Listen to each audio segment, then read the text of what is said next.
আসসালামু আলাইকুম আরহামাতুল্লাহ বারাকাতু। মুসলিম তোমরা হও যদি দাবিদার, মুসলিম তোমরা ইমানি শক্তিতে বলিয়ান হও তোমরা।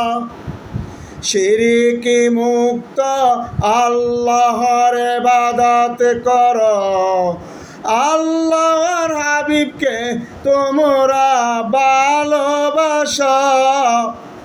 মাজলুম মুসলিমদেরকে উদ্ধার কর, সকল জালিমদের বিরুদ্ধে সংগ্রাম কর। আল্লাহর সাহায্য তোমরা কামনা কর,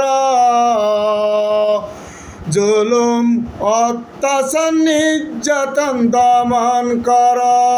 আসসালামু আলাইকুম রহমতুল্লাহ।